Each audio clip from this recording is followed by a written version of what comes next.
सल्लि अला सय्यिदिना व मौलाना मुहम्मदिन व अला आलिहि व सहबिहि व बारिक व सल्लिम व सल्लि अलैहि। अस्सलातु वस्सलामु अलैका या सय्यदी या रसूलल्लाह व अला आलिका व अस्हाबिका या सय्यदी या हबीबल्लाह।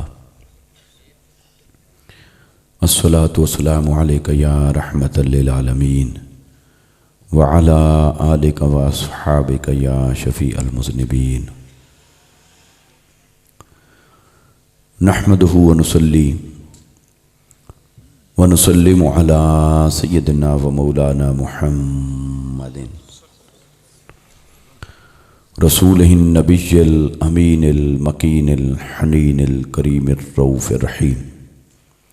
अम्मा बअद फ़अऊज़ु बिल्लाहि मिनश शैतानिर रजीम। बिस्मिल्लाहिर रहमानिर रहीम। कुल इन्नमा अना बशरुम मिस्लुकुम यूहा इलैया अन्नमा इलाहुकुम इलाहुन वाहिद। वक़ाल नबिय्यु सल्लल्लाहु अलैहि वसल्लम अय्युकुम मिस्ली अबीतु इंद रब्बी हुवा युतइमुनी व यस्क़ीनी औ कमा क़ाल नबिय्यु सल्लल्लाहु अलैहि वसल्लम। करूँ तेरे नाम पे जाँ फिदा, न बस एक जाँ दो जहाँ फिदा। दो जहाँ से भी नहीं जी भरा, करूँ क्या करोड़ों जहाँ नहीं।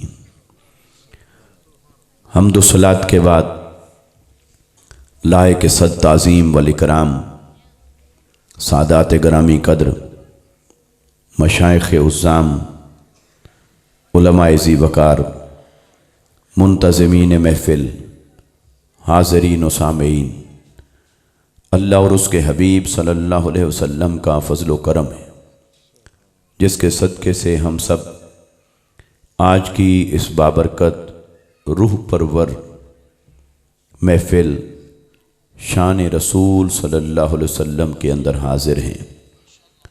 दुआ करें अल्लाह तबारक व तआला हम सब की हाज़िरी अपनी बारगाह में कबूल व मंजूर फरमाए। मैं अपनी तरफ़ से, तमाम मेहमानान गिरामी की तरफ़ से, आप सब की तरफ़ से इस महफ़िल के मुंतज़िमीन को, महल्ला इस्लामाबाद के तमाम रहने वालों को मुबारकबाद पेश करता हूँ जिन्होंने हुजूर ताजदार कायनात अहमद मुज्तबा मुहम्मद मुस्तफ़ा सल्लल्लाहु अलैहि वसल्लम के ज़िक्र की इस महफ़िल को सजाया है।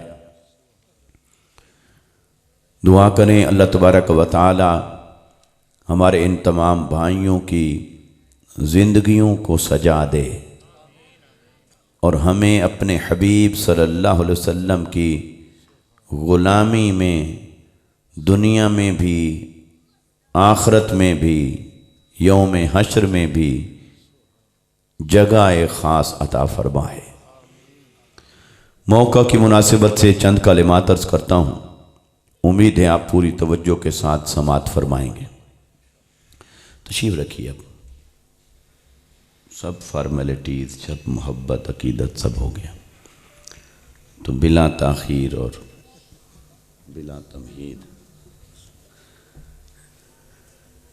देखिए, जुमला एक जैसा होता है, कहने वाला खुद हो तो माना और होता है और कोई दूसरा कहे तो माना बदल जाता है।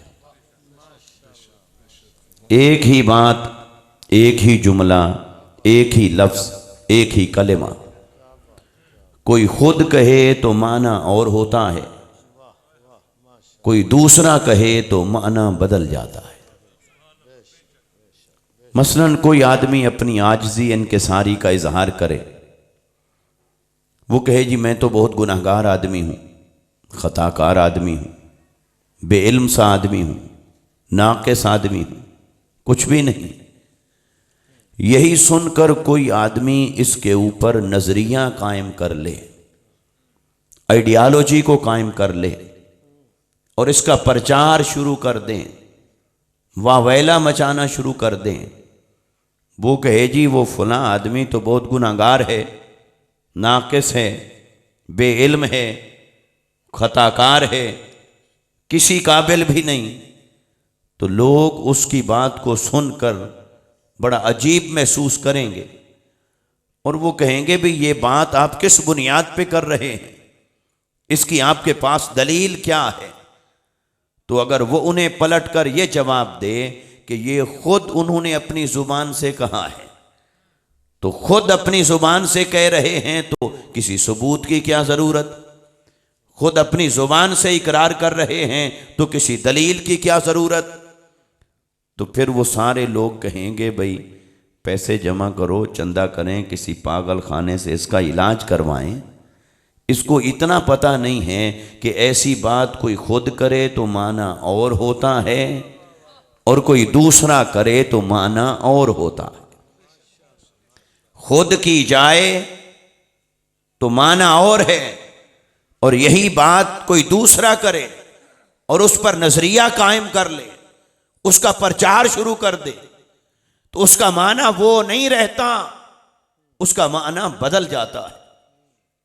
ऐसे ही अगर हमारे इमाम साहब, हमारे शेख, हमारे पीर, हमारे मुर्शिद, कोई हमारा मोतबर और मोहतरम आदमी अगर वो ये कह दे भी देखो मैं बहुत नेक, मुत्तकी, परहेजगार, 5 वक्त का नमाजी हूँ, ख़बरदार मेरा अदब करो, मेरा एहतराम करो, मुझे देखना भी सवाब, मुझे मुसाफा करना भी सवाब। तो अगर ऐसी बातें कोई कर रहा हो खुद अपनी ज़ुबान से, तो सुनने वाले क्या कहते हैं? वो सोचते हैं भाई बेशक ये जो बातें कर रहे हैं वो ठीक है, नमाजी भी हैं, नेक भी हैं, मुत्तकी भी हैं, परहेजगार भी हैं, लेकिन ऐसी बात इन्हें अपने मुंह से करनी नहीं चाहिए थी, क्योंकि सुनने वाले को गुमान हो रहा है कि ये कहीं तकब्बुर तो नहीं, ये गुरूर हो सकता है, ये अना हो सकती है, ये खुद पसंदी हो सकती है। तो ये सुनने वाले ने ये माना समझा, इसलिए ऐसी बात करना मायूब समझा जाता है आम तौर पर। लेकिन अगर यही बात दूसरे लोग कहें, अहले मोहल्ला कहें, अहले इलाका कहें, मिलने वाले दोस्त अहबाब कहें, रुफका और वाबस्तगान कहें, वो कहें जी फलां शख्स बहुत नेक है, मुत्तकी है, परहेजगार है, अल्लाह वाला है, उसकी ज़ियारत करना भी सवाब है, तब ये बात सुनने वाले उनको गुमान होगा कि भाई ऐसी शानें बयान न करो, ये तो इलाके में तकब्बुर फैल जाएगा, यह अना फैल रही है, यह खुद पसंदी है। तब उसका माना बदल गया। तब माना क्या है कि ये इस बंदे की मकबूल इज्जत है, अहले इलाका के यहाँ उनके दिलों में कितना दर्जा और मुकाम रखता है, मकबूल इज्जत है, तो उसकी शान कहलाएगी, उसकी अज़मत कहलाएगी कि दूसरे कर रहे। तो यहाँ से एक हमें उर्फ और आदत का, मुआशरे का, तहजीब और कल्चर का, अक्ल का, फितरत का एक ज़ाब्ता हमें मुयस्सर आया। और वो ज़ाब्ता ये मुयस्सर आया कि जब कभी कोई बात हो बंदगी की, अपनी बंदगी का इजहार करना हो, तो फिर ऐसी बातें खुद की जाती हैं, कोई और नहीं करता। जब बात हो आजिज़ी की, इनकिसारी की, तवाज़ो की, अबदियत की, तो ऐसी बातें कोई और नहीं करता। मेरी आजिज़ी कोई और नहीं बयान कर सकता, मेरी इनकिसारी को कोई और नहीं बयान करेगा। मैं इज़हार अबदियत करूं अल्लाह की बारगाह में कि मैं कुछ भी नहीं, ऐसी बातें किसी और को हक नहीं कि वो करे। अबदियत की बात खुद की जाती है, आजिज़ी की बात खुद की जाती है, इनकिसारी और तवाज़ो की बात हमेशा खुद की जाती है। लेकिन जब शान की बात हो, अज़मत की बात हो, मुकाम की बात हो, मर्तबे की बात हो, फसीलत की बात हो, तब खुद करते हुए अच्छा नहीं लगता, तब कोई और करे तो अच्छा लगता है। तब कोई दूसरा बयान करे तो वो हकीकत में मुकाम होता है, कोई और बयान करे उसकी अहमियत होती है, उसका मुकाम और मर्तबा गिना जाता है। तो बिला तशबीह और बिला मिसाल अल्लाह ने फरमाया, हबीब मैं उतारूंगा कुरान 30 पारे, 114 सूरतें और 6666 या कमोबेश आयात कुरान में आएगा। बहुत कुछ नासिल करूंगा कुरान के अंदर, मगर वो सारा ना मेरे कहने का होगा, ना वो सारा तेरे कहने का होगा। कुछ वो बातें होंगी जो मैं बयान करूंगा और कुछ वो भी होंगी कि मैं बयान करूंगा तो मैं या युहन्नास कहकर बयान करूंगा, कभी या युहल्लज़ीना आमनू कहकर बयान करूंगा, कभी या युहर रसूल बयान कहकर बयान करूंगा, कभी या युहन नबी कहकर बयान करूंगा। हबीब जो बातें मैंने करनी होंगी वो मैं करूंगा, लेकिन बहुत सारी बातें कुरान में वो भी आएंगी जो आएंगी तो वही के अंदर लाने वाला जिब्राइल होगा, पर वो मेरे करने की नहीं होंगी, वो मैं कुल कहकर तेरी जुबान पाक से करवाऊंगा। वो मैं कहता रहूंगा हबीब आप कह दें, हबीब आप कह दें, हबीब आप कह दें, तो कुछ बातें तेरी जुबान से करवाऊंगा, कुछ मैं खुद करूंगा। होगा सब कुछ कुरान में। जो बेअकल होगा वो इसी बात को लेके बैठ जाएगा कि देखो लिखा है कुरान में। जो साहिब हिदायत, साहिब फहम, साहिब बसीरत होगा वो कहेगा भी ये बात तो बजा है कि कुरान में लिखा है, अगली बात भी देखो वो कह रहा है या मुस्तफ़ा से करवा रहा है। वो कहेगा इस फर्क को भी देखो कि बात वो कर रहा है या मुस्तफ़ा से करवा रहा है, इसको भी देखना पड़ेगा। इसके देखे बगैर अगर कोई उस पर नजरिया बनाना शुरू कर दे वो खता खाएगा, वो ठोकर खाएगा। तो दोस्तान मुकर्रम, अब पढ़िए कुरान मजीद को, जहां कहीं अल्लाह ताला ने अबदियत और बंदगी के तकाज़े सिखाने थे, बंदे को बंदगी सिखानी थी कि बंदगी क्या होती है, अबदियत क्या होती है, बंदे को झुकना सिखाना था, बंदे को सजदा सिखाना था, बंदे को आजिज़ी सिखानी थी, इनकिसारी सिखानी थी, तवाज़ो सिखानी थी कि रब की बारगाह में बंदा कैसे झुक कर रहता है, बहुत कुछ होकर भी अपने आप को कुछ नहीं समझता, कैसे इज़हार अबदियत होता है, कैसे इज़हार बंदगी होता है। जब अल्लाह ताला ने कुरान के अंदर ऐसी तमाम बातें नाज़िल फरमाई और भेजी जिब्राइल के जरिए और उम्मत को, इंसानियत को ऐसी बातें सिखाना चाहिए, रब ने फरमाया हबीब ये बात मेरे करने की नहीं, ये कुल कहकर तेरी जुबान पाक से करवाऊंगा। और हबीब जब होगी तेरी शान की बात, जब होगी तेरी अजमत की बात, जब होगी तेरे मुकाम की बात, तेरी फजाइल की बात, खसाइल की बात, खसाइस की बात, शमाइल की बात, हबीब जब तेरी अजमत और शान की बात होगी तो शान तेरे मुंह से नहीं बयान करवाऊंगा, तेरी शान मैं खुद बयान करूंगा।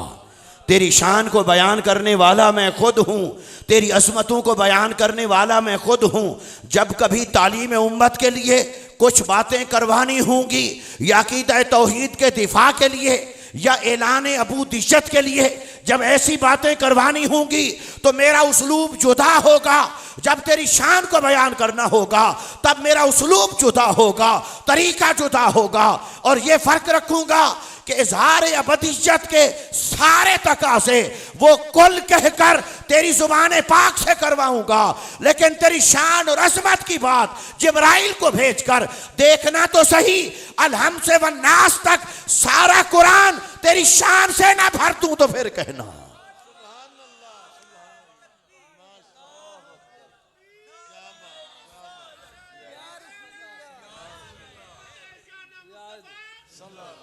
इसलिए दोस्तों, हुजूर सल्लल्लाहु अलैहि वसल्लम की शान का सबसे शान वाला पहलू ये है कि उनकी शान खुद खुदा बयान करता है।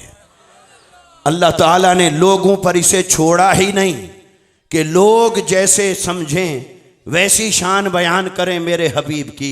अल्लाह ने ये लोगों पर छोड़ा ही नहीं, फरमाया मैं बताता हूँ कि मुकाम मुस्तफ़ा क्या है, मैं तुम्हें बताता हूं कि शान मुस्तफ़ा क्या है। अब अगर आप कुरान और हदीस का जायजा लें तो जिन लोगों का कुछ न कुछ मुताला रहता है वो इस हकीकत को जानते हैं कि मुस्तफ़ा ने सारी जिंदगी सिखाई है अबदियत, बंदगी या इबादत खुदा, और मुस्तफ़ा ने सारे कुरान में सिखाई है अजमत और शान मुस्तफ़ा। गोया सब्जेक्ट दो कर लिए। हबीब मैं तेरी बात करता हूं, तू मेरी बात कर। मैं अपनी बातें भी करूंगा मगर तू मेरी बात कर। मैं तेरी बात करता हूं, मैं जब भी बोलूंगा मैं तेरी शान बयान करूंगा, और तू जब भी बोले, जब भी बयान करे, आप यही कहते रहना मैं तो कुछ भी नहीं, मैं तो कुछ भी नहीं, मैं तो कुछ भी नहीं।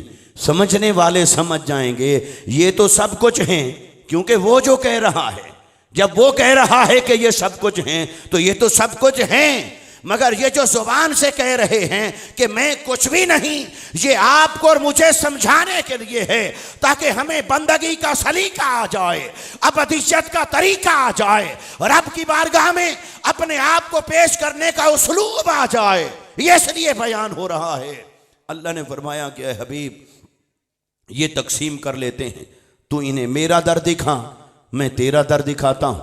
तू मेरी तौहीद को बयान कर, मैं तेरी रिसालत को बयान करूं। तू मेरी इबादत और बंदगी का तस्करा कर, मैं तेरी अज़मत और शान का तस्करा करूं। तू मेरा प्रचार कर, मैं तेरा प्रचार करूं। तू मुझे मनवा, मैं तुझे मनवाता हूं। मेरा सारा जोर इस पर होगा कि मुस्तफ़ा को मानो, और मेरा देखना मैं यहां तक कह दूंगा कि मुस्तफ़ा की जर्रा बराबर बेअदबी करोगे सारी इबादत रद्द कर दूंगा। हबीब मैं तो यहां तक कह दूंगा तेरी शान में और अजमत में, और आप इनको ये कहें मैं 70 बार रब के हुजूर तौबा और इस्तिगफार करता हूं। कभी हुजूर ने फरमाया मैं 100 मरतबा रब की बारगाह में तौबा और इस्तिगफार करता हूं, तो माशअल्लाह हुजूर की जुबान से तौबा सुनकर, इस्तिगफार सुनकर अगर कोई उस पर अकीदा बना ले कि माशअल्लाह फिर कोई गुनाह भी था, फिर तौबा के सहकी की, तौबा की तो माशअल्लाह कोई गुनाह था, कोई खता थी, तो अंबिया तो खता से पाक होते। अगर कोई इस पर अकीदा बनाएगा तो ईमान भी जाता रहेगा, दीन भी जाता रहेगा, हिदायत से हाथ धो बैठेगा। अरे वो जो मुस्तफ़ा तौबा कर रहे थे वो आपको मुझे तौबा सिखा रहे थे। वो जो इस्तिगफार कर रहे थे वो इस्तिगफार कर नहीं रहे थे, वो इस्तिगफार सिखा रहे थे कि अल्लाह की बारगाह में यूं इस्तिगफार होता है। और रब ने क्या किया? ऐ हबीब सल्लल्लाहु अलैहि वसल्लम मैं देखना तो सही, जब तेरे चेहरे का तज़किरा करूंगा तो वद्दुहा कहकर कस्में उठाऊंगा। जब तेरी जुल्फ़े अंबरी का जिक्र करूंगा तो वल्लैल इज़ा सजा कहकर तेरी जुल्फ़े मुबारक की भी कस्में उठा रहा हूँगा। मैं तो कस्में उठा उठा के तेरी शान और असमत को बयान करूंगा। लेकिन कहीं कहीं किसी काफिर को जवाब देना होगा, कहीं तौहीद का झंडा बुलंद करना होगा, कहीं नफ़ी माबूदियत होगी, नफ़ी उलूहियत होगी। हबीब ऐसी सारी बातें हिकमतन करवानी होंगी, वो आप चुप रहना, वो तेरी जुबान से कुल कहकर तेरी जुबान पाक से करवाऊंगा। इस उसूल को अगर आप समझ लें और मद्देनजर रख लें और पूरा कुरान पढ़ लें तो 80% से ज्यादा झगड़े इसी एक उसूल पर ख़त्म हो जाते हैं। ये जो जिन चीज़ों को झगड़े की बुनियाद बना रखा है, देखिए मैं चंद मिसालें आपको देता हूं इस उसूल के ऊपर कि रब की, मुस्तफ़ा की शान सारी रब ने बयान की। जो मुस्तफ़ा ने कहा उसका अलग अलग पस मंज़र है, हिकमतें हैं, लेकिन जो रब ने कहा वो सारा कुछ ही शान मुस्तफ़ा का बयान किया। चंद मिसालें आप ले लें। काफिर आते थे आका अलैहिस्सलाम की बारगाह में और वो आकर गैब की बातें पूछते थे। कोई आकर पूछना बताएं मेरी मुट्ठी में क्या है, कोई कहता मेरे दिल में क्या है, मेरे घर में क्या है, ये बता दें तो ईमान लाऊंगा, ये बता दें तो ईमान लाऊंगा, ये पता चल जाए तो फिर मैं मानूंगा, ये आप बता दें फिर मैं मानूंगा, फिर ईमान लाऊंगा। अल्लाह ने फरमाया हबीब इनको ईमान चाहिए या तेरा इम्तिहान चाहिए? ये ईमान लेने के लिए आए हैं तेरे दरवाजे पर या तेरा इम्तिहान लेने के लिए आए हैं? ये होते कौन हैं कि आपको जांचते फिरें? ये होते कौन हैं कि आपको परखते फिरें? तेरा इम्तिहान लेते फिरें, क्या इनके हाथ में रख दूं तेरी शान कि मानो है या नहीं है? शान तो तेरी है, वो बनाने वाला हूं मैं। हबीब ये जो आकर पूछते हैं हर वक्त सवाल करें इल्म गैब, तो इल्म गैब तो है तेरी शान, उसके बगैर तो नबी हो ही नहीं सकता, क्योंकि नबी का माना यही है गैब की खबरें देने वाला। लेकिन हबीबी हर बात पे आके पूछें ये बताएं ये बताएं ये बताएं, तो इनको आप जवाब दे दें वला अअलमुल गैबा, जाओ मैं गैब नहीं जानता, मैं गैब नहीं जानता। अब अगर कोई आदमी कहे लिखा है कुरान में मैं गैब नहीं जानता, और कहे साबित हुआ कि नबी गैब नहीं जानता, और साबित करके इस पर नजरिया बनाए, नजरिया बना के प्रचार करे फिर तबलीग करे और इस पर अकीदे की इमारत खड़ी कर दे कि इससे साबित हुआ कि नबी गैब नहीं जानता। अरे अगर नबी गैब नहीं जानता तो फिर आप और मैं मोमिन हो नहीं सकते। मोमिन कैसे हुए? युमिनून बिल गैब, गैब पर ईमान लाए। आप और मैं मोमिन कैसे हुए? गैब पर। बोलिए गैब पर। अल्लाह गैब है, ईमान लाए तो मोमिन बने। जन्नत और दोज़ख हमारे लिए गैब है, हम ईमान लाए तो मोमिन बने। फरिश्ते हमारे लिए गैब हैं, हम ईमान लाए तो मोमिन बने। क़यामत का दिन क्या है, मीज़ान क्या है, कैसे होगा, ये हमारे लिए गैब है, हम इस पर ईमान लाए तो हम मोमिन बने। कब्र का अज़ाब होगा या जन्नत का बाग बनेगी, हमारे लिए गैब है, हम उस पर ईमान लाए तो मोमिन बने। तो मुझे ज़रा बताइए, जिस गैब को मानकर कोई मोमिन बनता है, जिस गैब पर यकीन करके कोई मोमिन बना, आप और मैं मोमिन बने, वो गैब आपको मुझे किसने बताया है? क्या वो गैब हमें अल्लाह ने बताया? अरे वो सारा गैब तो नबी ने बताया। तो जिस गैब को मानकर कोई मोमिन बनता है, वो गैब पहुंचाने वाला तो नबी है। फिर नबी गैब नहीं जानता तो आप और मैं मोमिन कैसे बने? तो अल्लाह ने फरमाया हबीब वो तेरे मुंह से कहलवाया है, उसकी वजह है, उसकी वजह है, ताकि हर कोई तेरा इम्तिहान न लेना शुरू कर दे। हाँ, जब बताने की बारी आएगी तो बता भी देंगे। जब पूछने वाले ने पूछा कि मरने के बाद मेरा ठिकाना क्या होगा, तो मुस्तफ़ा ने बताया कि नहीं, कि जहन्नम। जब पूछने वाले ने पूछा कि मेरे वालदियत के बारे में शक किया जाता है, तो या रसूलल्लाह बताइए मैं नुतफ़ा किसका हूँ, तो कितना मख्फी अम्र था, मुस्तफ़ा ने वही बताया। तो जब बताने पे आए तो नसब भी बताया, मरने के बाद ठिकाना भी बताया, पेट में क्या है वो भी बताया, ख्यालात क्या हैं वो भी बताया। लेकिन हर बार यही बताते रहें। अल्लाह ने फरमाया हबीब ये मुझे पसंद नहीं कि कोई आकर तेरा इम्तिहान ले, इन्हें बता दें मानना है तो मानो, नहीं मानना तो जाओ, तुम्हारे लिए ईमान का दरवाजा बंद है। हबीब आप ये कहते हैं अपनी जुबान से, बाकी रही तेरी शान इल्म गैब वो मेरे ऊपर छोड़ दे, देख मैं कैसे बयान करता हूं। तो अल्लाह ने बयान किया कुरान में, फरमाया वमा हुवा अलल गैब बिदनीन। अरे तुम तो गैब जानने की बात करते हो, मेरे हबीब के गैब बताने का शान ये है कि जब बताने पे आए तो बुख्ल नहीं करता, जो भी पूछो बता देता है। तो अल्लाह ने फरमाया हबीब मैं ये कहूंगा और आपसे ये कहलवाऊंगा। अब अगर कोई कुरान में अकीदा बनाए तो बताइए फिर तौहीद का तकाजा क्या है? पहले उस बात को माने जो रब ने कही, या उसे पहले माने जो मुस्तफ़ा ने कही? तो फिर बताइए फिर पहले किसको मानेगा? जो अल्लाह ने कही। तो अल्लाह ने तो मुस्तफ़ा की शान बयान की, अल्लाह ने तो गैब को बयान किया। अल्लाह ने तो फरमाया मा कान अल्लाहु लियुत्लिअकुम अलल गैब। अल्लाह की ये शान नहीं कि हर एक को बताए, वो बताता उसे है जिसे चुन ले, जिसे मुंतखब कर ले, जिस पर राजी हो जाए, जिसे नबी बनाए उसे बताता है। तो अल्लाह ने जिसे चुना वो मुर्तज़ा भी मुस्तफ़ा, जिसे मुंतखब फरमाया वो मुज्तबा भी मुस्तफ़ा, और नबी ने गैब बताया तो हम ईमान लाए। लेकिन कुरान कहता है आप कह दें मैं गैब नहीं जानता, तो क्या कहेंगे? कुरान में तजाद है, कंट्राडिक्शन है। इधर कुछ और लिखा है, उधर कुछ और लिखा है। तो कुरान में तजाद माना तब भी ईमान जाता रहा, और अगर एक आयत पे अकीदा बनाया कि मैं गैब नहीं जानता, तब भी ईमान जाता रहा। रब क्या कह रहा है, रब की भी तो सुनो।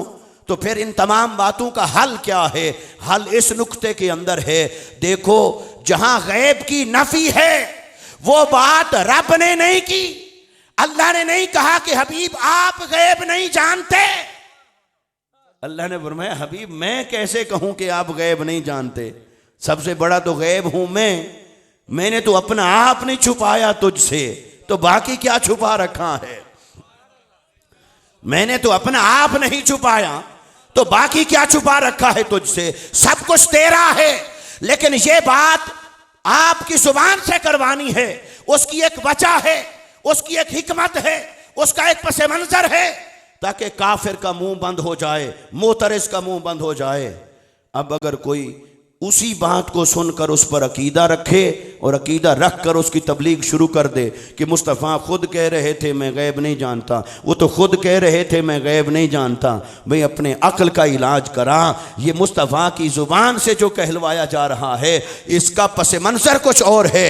अगर मुस्तफ़ा की शान देखनी है तो वो ना देख मुस्तफ़ा ने क्या कहा। मुस्तफ़ा तो आजिज़ी का इजहार भी करेंगे, तवाज़ो भी होगी, अबदियत भी होगी, तालीम उम्मत भी होगी, किसी मोतरस का जवाब भी होगा, हजार हा हिकमतें असबाब होंगे।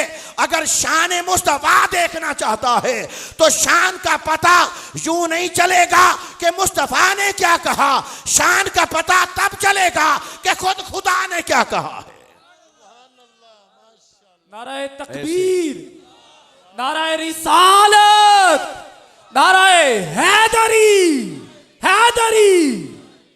ऐसे दूसरी मिसाल को ले ले, ऐसे ही काफिर आते हैं आका अलैहिस्सलाम की बारगाह में और आकर कोई कहता है मोहम्मद सल्लल्लाहु अलैहि वसल्लम मुझे थोड़ा माल दे दें, गुर्बत थी, फाके थे, मुझे थोड़ा माल दे दें तो मैं ईमान ले आता हूँ, मैं कलमा पढ़ लेता हूँ, मुझे बकरियाँ दे दें, मेरे सौदा सलफ ये चाहिए वो दे दें, कपड़े दे दें तो मैं ईमान लाता हूँ। तो मेरे आका ने दिए भी। एक बार एक काफिर आया, आकर कहता है मोहम्मद सल्लल्लाहु अलैहि वसल्लम अगर आप मुझे बकरियां दें तो फिर मैं ईमान लाता हूं। मेरे आका सल्लल्लाहु अलैहि वसल्लम ने उसकी सादगी को देखा कि यहां से तो मिलता है वो और ये आया है बकरियां मांगने, ये कहता है दुनिया चाहिए, ये दुनिया मांगने आया है। तो मेरे आका ने उसकी सादगी को देखा, फिर रहमत मुस्तफ़ा जोश में आ गई, सखावत मोहम्मदी जोबन पे आ गई। मेरी आका सल्लल्लाहु अलैहि वसल्लम ने फरमाया जा वो उस पहाड़ से लेकर उस पहाड़ तक वो सारी वादी के अंदर जितनी बकरियों का रेवड़ फिरता है, मुस्तफ़ा ने फरमाया जा वो सारी आज के बाद तेरी हो गई, मैंने तुझे दे दी। और उस वक्त इतनी बकरियां थीं आका अलैहिस्सलाम की मिल्कियत में कि वो पहाड़ के दरमियान वादी भरी हुई थी, सारी वादी भरी हुई थी। वो शख्स वहां गया, वहां जाकर उसने बकरियों को देखा, उसके होश उड़ गए और इतना खुश हो गया, मुसर्रत और खुशी भर गई उसके अंदर कि सारी बकरियां लेकर उससे संभली नहीं जाती थी, इधर से संभालता इधर से संभालता। वो लेकर अपने कबीले की तरफ गया और जाकर कबीले वालों को कहा, कबीले वालों तुम उस मोहम्मद सल्लल्लाहु अलैहि वसल्लम को बुरा भला कहते हो जिनकी सखावत का ये आलम है कि अगर वो देने पे आए तो कभी ये नहीं सोचते कि बचा क्या है।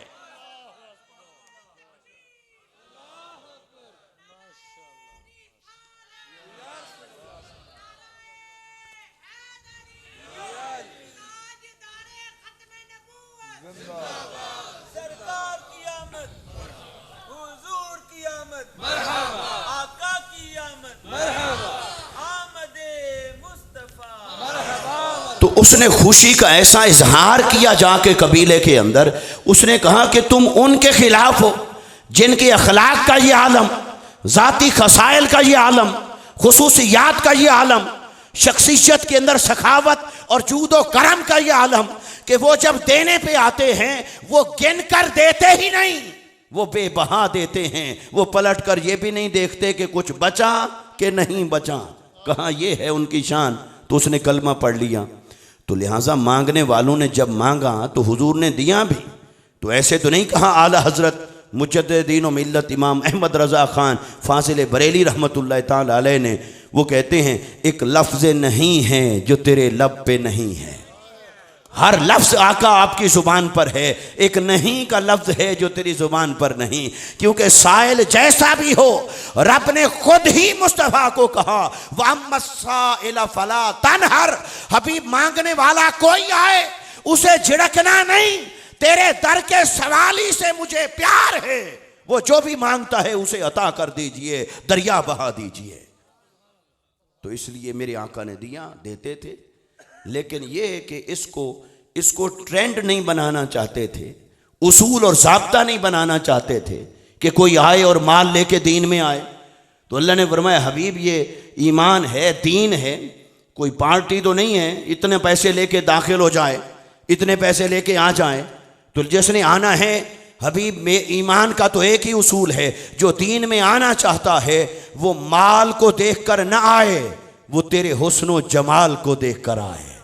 जिसने दीन में आना है वो माल को देख कर ना आए, वो तेरे कमाल को देख कर दीन में आए।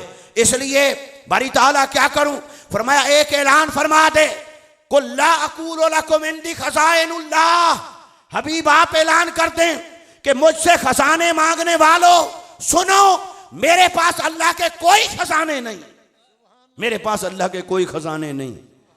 अब अगर कोई इस पर बना ले अकीदा, कहे हुजूर ने खुद कहा मेरे पास खजाने नहीं, खुद कहा मेरे पास खजाने नहीं, भाई ये तुझे समझ आ गया कुरान कि मेरे पास कोई खजाने नहीं, तो वो कुरान नहीं है इन्ना आतोइना कल कौसर, वो कुरान नहीं है ववजदक आइलन फअगना।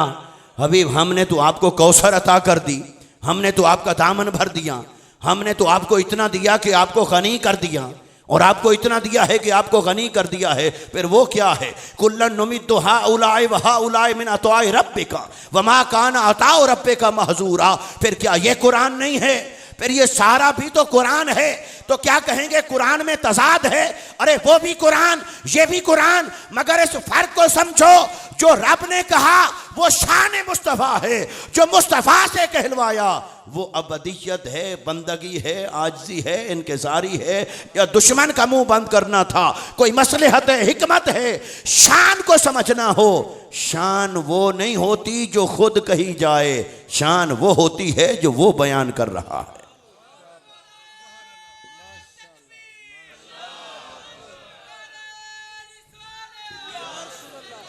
ऐसे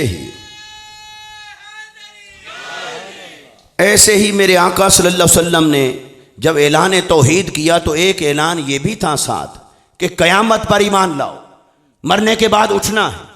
और कुफार मक्का जो थे ये मौत के बाद किसी हिसाब व किताब को नहीं मानते थे। इसलिए अगर आप कुरान पढ़ें तो जहां 1/3 कुरान आपको तौहीद पर मिलता है, वहां 1/3 कुरान कमोबेश आपको अकीदा आखिरत पर मिलता है, क्योंकि वो आखिरत को नहीं मानते थे। मरने के बाद हिसाब व किताब, किसी जिंदगी को, जन्नत और दोज़ख को नहीं मानते थे।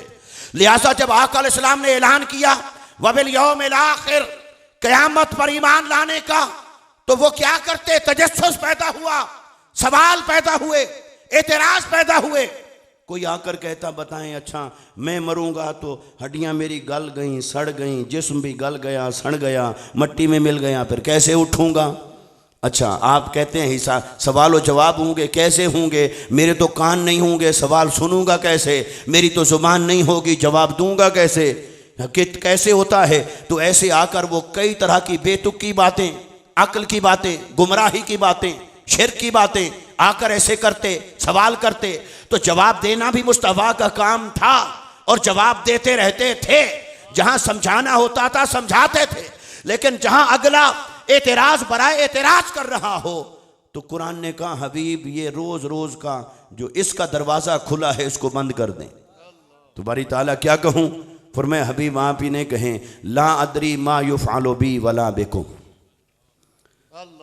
जाओ मैं नहीं जानता, मुझे नहीं पता क़यामत के दिन मेरे साथ क्या होगा, तुम्हारे साथ क्या होगा। अब अगर कोई इस पर बनाए अकीदा कि नबी को नहीं पता कि खुद उनके साथ क्या होगा और हमारे साथ क्या होगा, चलो हमारी बात बाद में रखें, खुद मुस्तफ़ा को नहीं पता कि उनके साथ क्या होगा क़यामत के दिन। आपको मुझे कुरान पढ़ के पता चल गया है। वमिनल लैलि फतहज्जद बिही नाफ़िलतन लक असा अन यबअसक रब्बुका मुक़ामम महमूदा। अल्लाह ने फरमाया हबीब क़यामत का दिन होगा, तुझे अर्श पर बिठाऊंगा अपनी कुर्सी पर, ये होगा तेरा मुकाम महमूद और वो होगी फैसले की अलामत। तो हबीब क़यामत के दिन हर कोई यही समझ कर आएगा कि हिसाब होगा, मगर हिसाब की ज़रूरत तो उसे पेश आती है जिसको पता ना हो कि एंड रिजल्ट है क्या, इधर जाता है या इधर जाता है। तो मेरा तो इल्म इतना कामिल है, मैं तो इनको पैदा करने से पहले जानता हूँ, मुझे हिसाब की क्या ज़रूरत है। तो ये जो किरामन कातिबीन लिख रहे हैं कब्र से उठेंगे कफ़ाब नफ्सिकल यौम इकरा किताबक, किताब पकड़ा दी जाएगी, ये सब फिर मीज़ान फिर तराजू, ये सारा एक निज़ाम है, एक तकाज़ा है, एक प्रोसीजर है ताकि इंसानी आंख देखे, लेकिन हिसाब के लिए नहीं रखा मैंने क़यामत का दिन। चलो ये हिसाब समझते रहें, आने दे इनको, हिसाब तो हुआ पड़ा है, मैंने तो फ़कत तेरी शान दिखानी है। हिसाब तो हुआ पड़ा है मेरे पास, मगर ये कि फ़कत तेरी शान दिखानी है। किसी बहाने से ही इनको जमा होने दे, जब जमा हो जाएंगे आदम से लेकर ईसा तक सारे खड़े होंगे, सारे अंबिया, सारे रसूल, और हर कोई चुप होगा, हर कोई दम बखुद होगा। उसका जलाल, उसका रोब, उसका गज़ब, उसकी जब्बारियत, कहारियत के सामने कोई बोलने की जसारत नहीं कर रहा होगा। हबीब देखना, जब हर कोई चुप होगा मैं फ़कत तेरी सुनूंगा, तेरी मानूंगा और तेरे कहने पर शफाअत करूंगा। नाराए तकबीर, नाराए रिसालत, नाराए हैदरी, हैदरी, आमदे मुस्तफा, आमदे मुस्तफा, चेहराए वद्दुहा। तो आला हजरत ने फरमाया फ़कत इतना मकसद है इन एकादे बज़्म महशर का कि उनकी शान महबूबी दिखाई जाने वाली है, उनकी शान महबूबी दिखाई जाने वाली है। बस दुनिया लगी रहे हिसाबो किताब के लिए, रब ने बहाना बनाया, सबको जमा करके अर्श पर बिठाएगा मुस्तफ़ा को और अपनी कुर्सी पर बिठाएगा। इमाम कुर्तबी रहमतुल्लाह ताला अलैह ने मकाम महमूद की तफसीर के अंदर बहुत सारे दलाइल देकर यह बात लिखी कि किसी को मुगालता न होने पाए कि रब ने कुर्सी पर बिठाया तो माज़अल्लाह खुदा हो गए। भाई हज़रत आदम को कुरान कहता है खलीफा, क्या कहता है? तो खलीफा कौन होता है? नायब। तो नायब कौन होता है? जो किसी की जगह पर बैठे, जो किसी की जगह पर एक्ट करे, किसी की जगह पर परफॉर्म करे, उसी को वाइस कहते हैं, उसी को नायब कहते हैं, वही कायम मुकाम होता है। तो वो फार करके सिग्नेचर कर देता है कि मैं उसकी जगह पे कर रहा, तो नायब होता है, कायम मुकाम होता है। तो इंसान भी तो खलीफा है। तो आका अलैहिस्सलातु वस्सलाम है खलीफा आज़म, नायब आज़म। तो आदम है खलीफा, पर खलीफा अकबर मुस्तफ़ा हैं, खलीफा आज़म तो मुस्तफ़ा हैं। तो खलीफा कहते उसी को हैं जो किसी का नायब हो, किसी की जगह पर हो। तो अल्लाह फरमाएगा हबीब कुर्सी है मेरी, पर बैठें आप, क्योंकि मैं कौन सा बैठने वाला हूं। न मेरी शान में बैठना, न खड़े होना, न मेरी शान में किसी एक जगह सिमटना। फ़ाइन अमा तो वल्लू फज़म्मा वजहुल्लाह, मैं तो हर जगह हर आन। ये तो मेरे अल्लाह के बारे में अगर कोई ये अकीदा रखे कि वो बैठता है या उठता है तो वो भी मुशरिक। कोई ये अकीदा रखे कि इस कुर्सी पे बैठ गया और कुर्सी के बाहर कौन है, तो फिर वो तो हर जगह है। हाँ, अपनी शान के लायक अर्श पर है, मगर हर जगह है। तो अल्लाह ने फरमाया हबीब ये जो मैंने सारा बयान किया है मेरी, पर बैठना मेरी शान और सिफत नहीं। तो आप बैठें। तो बारी ताला फिर ये कुर्सी बनाई क्यों? फरमाया हबीब ये अलामत है फैसले की। कुर्सी अलामत है अथॉरिटी की, फैसले की। और आज फैसला तो मैंने करना वही है जो आप चाहेंगे। वो तो मैंने पहले ऐलान कर दिया है, वला सौफा युअतीका रब्बुका फतरदा, तेरा रब तुझे इतना अता करेगा कि आप राजी हो जाएंगे। तो आप बताएं आज करना क्या है? हबीब आज आप बोलें कुल युस्मा लक सल तोता वशफा तो शफा। हबीब आप लब खोलिए, आप बोलिए, आप मांगिए, आपको सुना जाएगा, आपको दिया जाएगा। आप शफात करें, आपकी शफात कबूल की जाएगी। हबीब आज आपका दिन है और मुस्तफा ने फरमाया अना कायदुहुम इज़ा वफदू, जब वफद बन के चलेंगे रब की तरफ उन सब का कायद मैं हूँगा। वाना खतीबुहुम इज़ा अनसतू, जब सब खामोश होंगे किसी को बोलने की इजाज़त नहीं होगी, तन्हा बोलने वाला मैं हूँगा। और मेरे आका ने फरमाया उस दिन हम्द का झंडा मेरे हाथ में होगा, हम्द का झंडा मेरे हाथ में होगा। रब कहेगा हबीब आज सिर्फ आपको इजाज़त है, आप बताएं मैं कैसा हूँ, मेरी शान बयान करें, आज मेरी असमत बयान करें। तो मुस्तफ़ा करेंगे हम्द खुदा की, तो जब हम्द करेंगे तो झंडा मुस्तफ़ा के हाथ में होगा। तो आला हजरत ने कहा कि हश्र के दिन लिवा के तले सना में खुले रज़ा की ज़ुबान तुम्हारे लिए।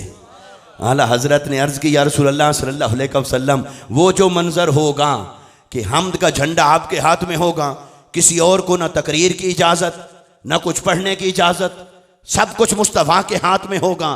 तो अर्ज़ करते हैं कि वो जो आपके हाथ में होगा हम्द का झंडा, तो आप तो करेंगे हम्द खुदा की, तो कोई वो भी तो हो जो वहाँ खड़े होकर आपकी हम्दो सना करे।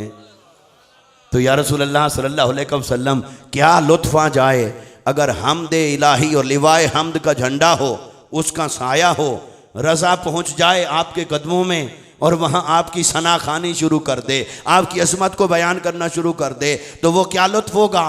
वो अपनी सना सुनना चाहता है फ़कत ज़ुबान मुस्तफ़ा से।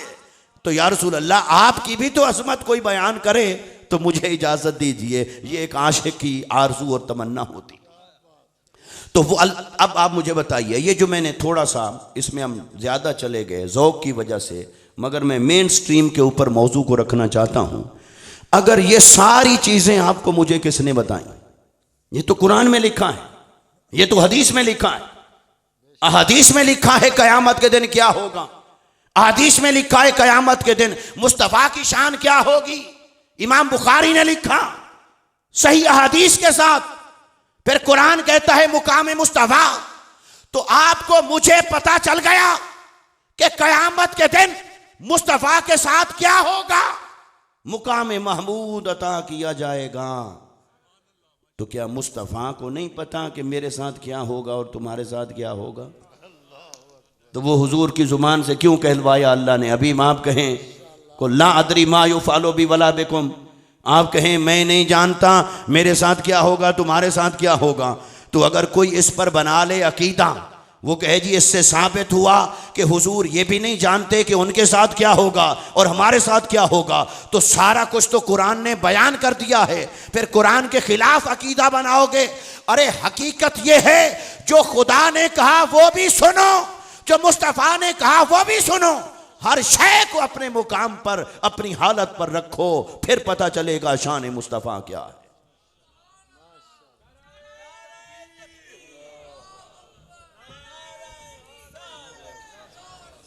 माशाअल्लाह, बुखारी साहब खुश आमदीद, तशरीफ मकाम मुस्तफा।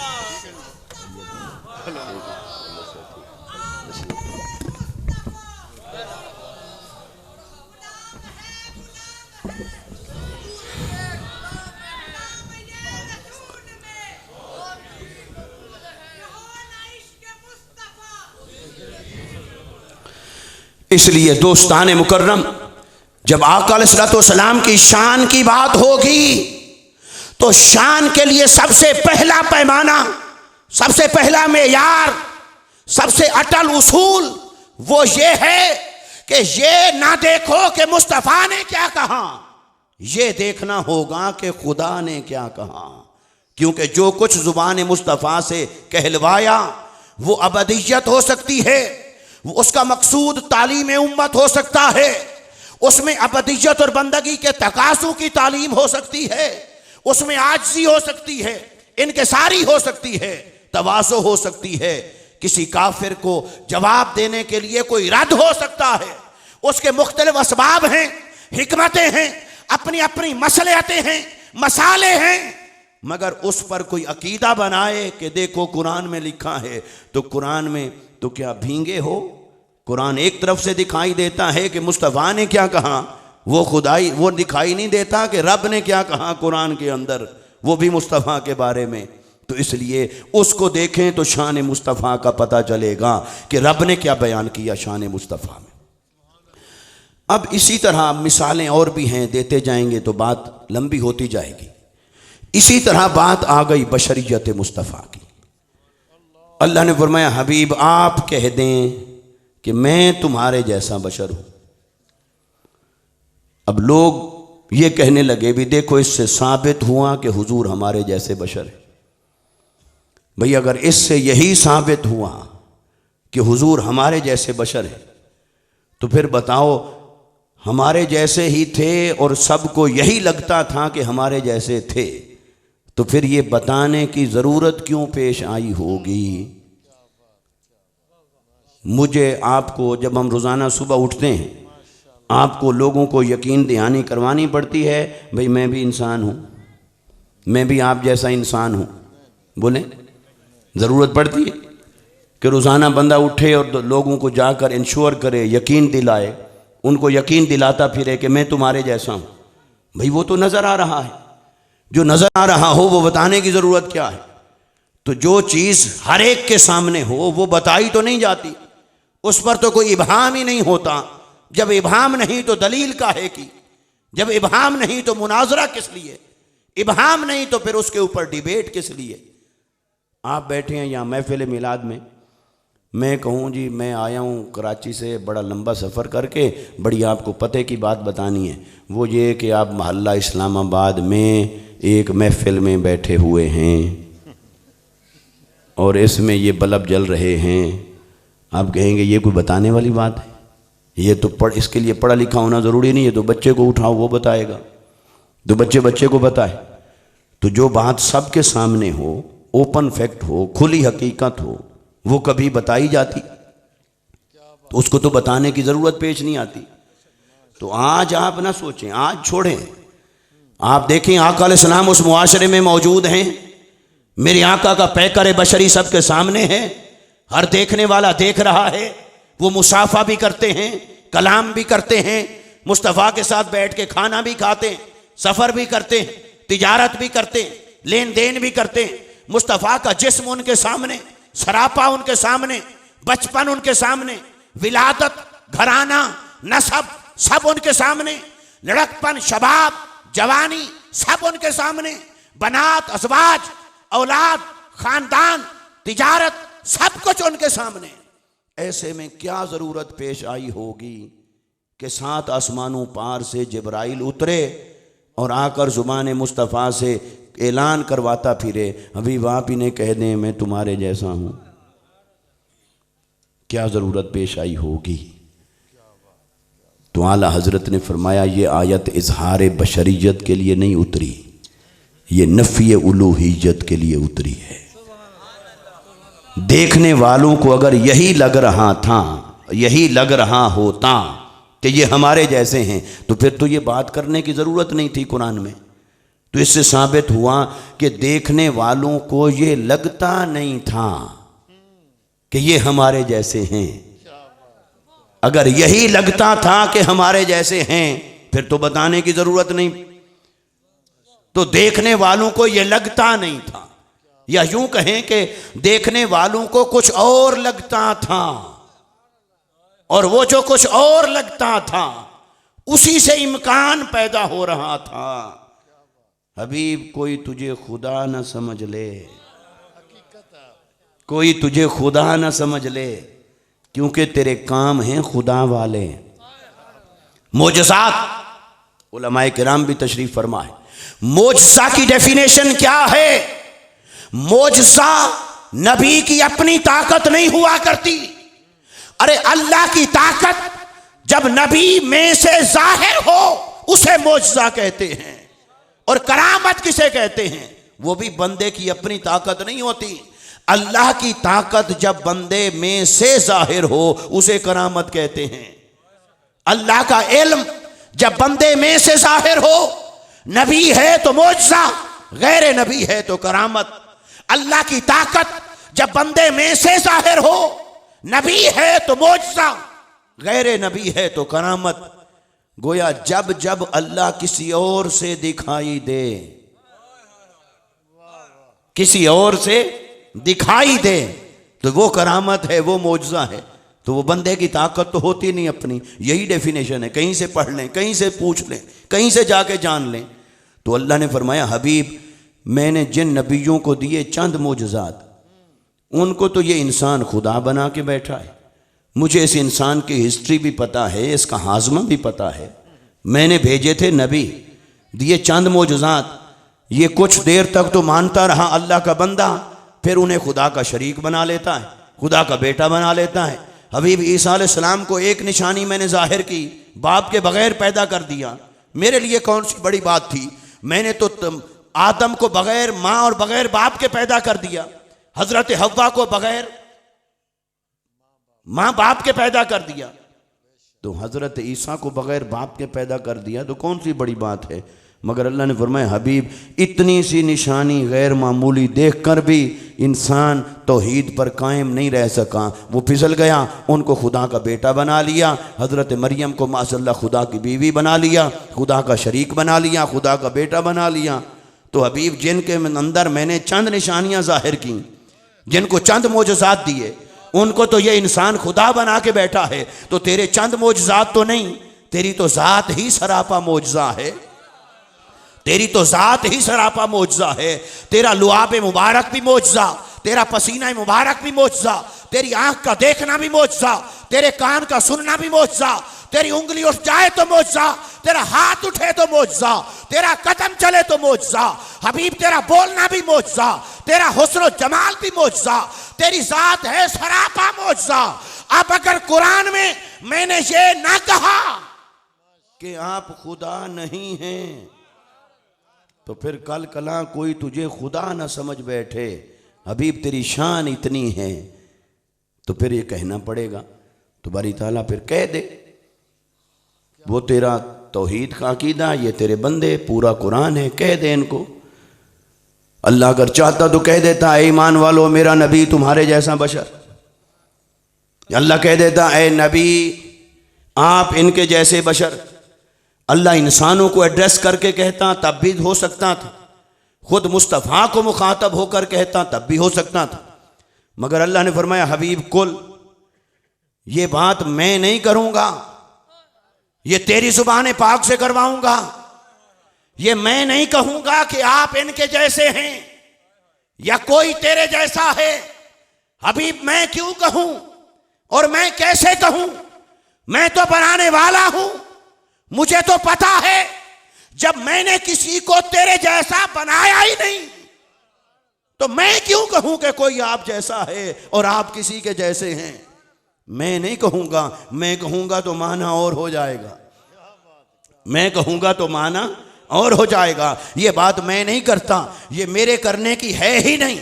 इसमें जो भी पसे मंजर है, जो भी वजह है, जो भी हिकमत है, इनका ईमान बचाना और तेरे मोजज़ात का दिफा करना और तेरी अबदियत को साबित करना, नफी उलूहियत को बयान करना। हबीब जो भी हिकमत है, ये बात मैं नहीं करूंगा, आप कहते हैं अपनी जुबान मुबारक से। अरे मेरे मोजज़ात देखने वालों, आज तो मुझे रब का बंदा मान रहे हो, जब मैं पर्दा फरमा जाऊं मुझे खुदा ना बना लेना। खुदा मेरा भी वही है जो तुम्हारा है। तो आप जरा चश्मे तसव्वुर में लाइए, जब आका अलैहिस्सलाम के सामने रखा होगा एक प्याला दूध का और 70 सहाबा बैठे होंगे प्यासे और सबकी होगी प्यास, और मुस्तफ़ा ने एक नज़र उनकी प्यास को देखा और एक नज़र दूध की उस थोड़ी सी मिकदार को देखा और फिर उंगली मुबारक डबो दी, फरमाया अब इसे पीना शुरू करो। और उन्होंने फिर पीना शुरू किया, तो एक ने पिया, पेट भर के सैराब हो गए, दूध में एक कतरे का फर्क ना पड़ा, वो अपनी जगह पे बरकरार। फिर दूसरे ने पिया, तीसरे ने पिया, चौथे ने पिया, 70 सहाबा पीकर सैराब हो गए, दूध फिर भी अपनी मिकदार पे बरकरार रहा। तो देखने वाले क्या समझते रहे होंगे कि ये हमारे जैसे हैं, या उनके जहनों में कोई ताज्जुब पैदा हुआ होगा, उनके जहनों में कोई हैरत ने जन्म लिया होगा, उनके जहनों में कोई सवाल पैदा हुआ होगा। अल्लाह ने फरमाया हबीब ये जो सवाल पैदा हुआ, आज तो ये तुझे खुदा नहीं बनाएंगे, क्योंकि अगर किसी को कुछ होगा भी सही तो हाथ लगा के वो देख लेता है, नहीं नहीं खुदा नहीं है, नहीं नहीं खुदा, और कल कना जवाब फरमा जाए पर्दा, फिर वो तो पढ़ेंगे सिर्फ मोजज़ात, वो तो पढ़ेंगे सिर्फ करिश्मात। तो मोजज़ात को पढ़कर अगर कोई बहक गया, ए हबीब मैं हर लम्हा तुझसे दिखाई देता हूं, मैं आप मैं नहीं और मैं आप नहीं, लेकिन हबीब तुझसे हर लम्हा दिखाई देता हूं मैं। तो हुजूर के इल्म से किसका इल्म दिखाई देता है? जब हुजूर ने नसब बता दिया किसी का, तो किसका इल्म दिखाई दे रहा है? हुजूर की ताकत से किसकी ताकत दिखाई दे रही है? हुजूर के कलाम से किसका कलाम सुनाई दे रहा है? हुजूर के हुक्म से किसका हुक्म जाहिर हुआ? हुजूर के रोकने से किसका रोकना जाहिर हुआ? हुजूर की मोहब्बत से किसकी मोहब्बत जाहिर हुई? हुजूर के हुस्न से किसका हुस्न जाहिर हुआ? तो हबीब हर लम्हा तुझसे दिखाई देता हूं मैं। तो फिर अगर ये यही समझ बैठे कि वही है, आप देखें ना, आप आजकल रिवाज आ गया, शीशे लोग लगाते हैं बड़े कद के, तो अगर शीशा लगाएं घर में, आप उसके सामने खड़े हों, तो आप जब उसके अंदर देखेंगे तो आपको कौन दिखाई देगा? खुद या कोई हमसाया? जी अपना आप। तो क्या आप उस वक्त शीशे में चले गए होते हैं या उधर ही खड़े होते? तो आप कहाँ हैं, शीशे में या शीशे से बाहर? बोलिए, तो शीशे में कौन है? वो भी आप हैं या वो कोई और है? तो आप शीशे में हैं और आप शीशे में नहीं हैं। आप शीशे में हैं और आप शीशे में हैं, आप शीशे से बाहर, लेकिन शीशे में भी आप हैं।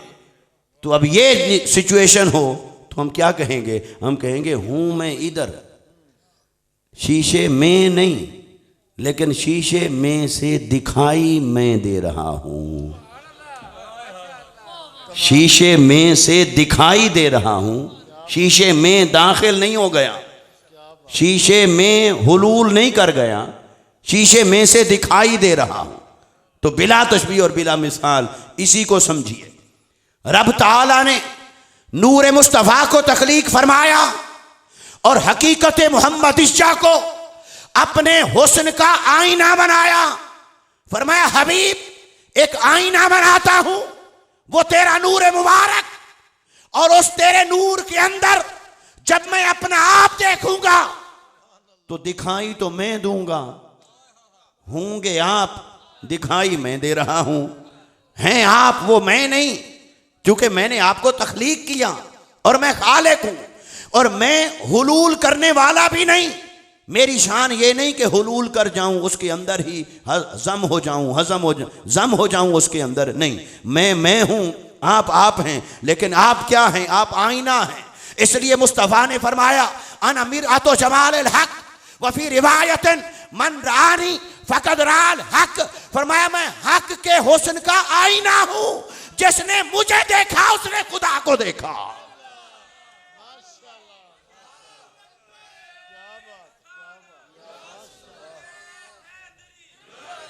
गोया इन हदीस का मतलब यह है कि लोगों, मैं खुदा नहीं, खुदा मेरे अंदर हुलूल नहीं कर गया, ये उसकी शान और सिफत नहीं। मैं मखलूक हूं, बंदा हूं, लेकिन मैं आईना हूं। तो लिहाजा मेरे अंदर से दिखाई देता है वो, मैं हूं ही नहीं, वही दिखाई देता है मेरे अंदर से। तो वही दिखाई देता है, तो कहीं उसी को देखकर ये न समझ लेना कि मैं वही हूं। ये यहां से आगे शिरक शुरू हो जाएगा। अब देखिए, असहाबे सुफ़ा थे, वो जो आका अलैहिस्सलाम के दरवाजे के सामने आके डेरा लगा के बैठ गए, तिजारत, कारोबार, घर बार सब छोड़ दिया, बैठ गए। तो अल्लाह ने उनकी शान बयान की। अल्लाह ने फरमाया वस्बिर नफ्सका मअल्लज़ीना यदऊन रब्बहुम बिलगदाति वल अशी। ए हबीब सल्लल्लाहु अलैहि वसल्लम, ये जो तेरे द्वारे आके बैठे हैं, तेरे आस्थाने पर जो आके बैठे हैं और डेरा लगा के बैठ गए, जम के बैठ गए, फरमाया हबीब ये कैसे हैं? ये दिन रात अल्लाह के जिक्र में, अल्लाह की इबादत में, अल्लाह को पुकारने में लगे रहते हैं।